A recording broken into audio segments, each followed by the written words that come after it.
Mandaluyong Gymnasium, Mandaluyong City. Good afternoon, guys. This is John from PH Boxing Corner, and with me is JC Reyes from the Titos of Fighting Combat Sports Weekly. JC, kamusta? Okay naman.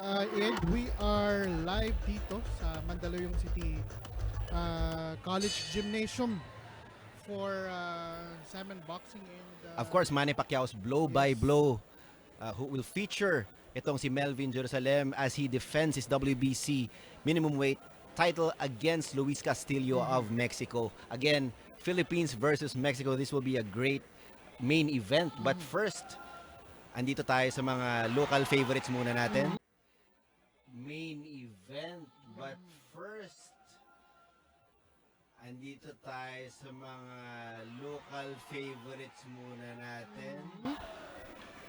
this is Raycar Escriber of El Tigre Gym Mandaluyong and Ambrosio Soliveres of Grand Pound Boxing Stable Antipolo.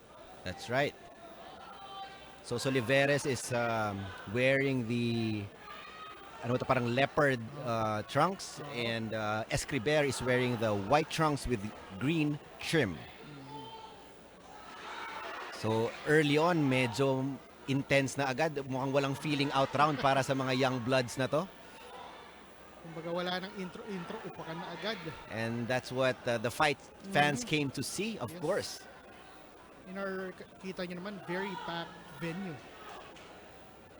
And it's been a while since the Philippines hosted a world championship fight against a foreigner. I believe the last championship fight was between Cuarto and Taduran here in the Philippines. I think that was held in Davao.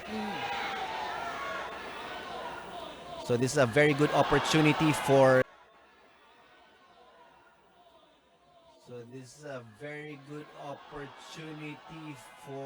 the Filipino fighters to showcase their skills.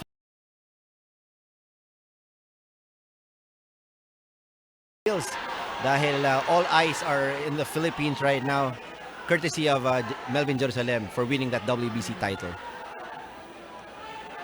It's interesting enough dito sa division nila. Dalawa silang Pilipino na may hawak ng major titles. So may pressure sa kanila. Sila lang ngayon ang dalawang Pinoy na may title. In the past few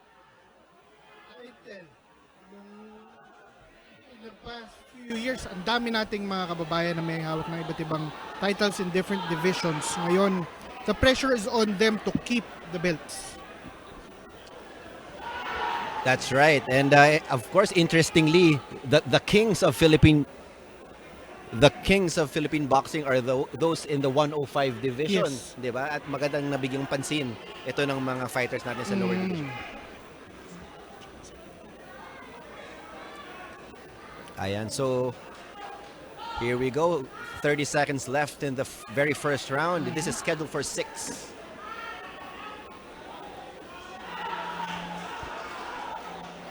Back and forth action. And both are throwing bombs. We haven't seen any... Oh, and there goes a body shot. Bombs. We haven't seen any... Oh, and there goes a body shot. That was And Soliveres, I don't think he's recovering from this body shot, but the referee is giving him a chance, and it is over, ladies and gentlemen. the fight started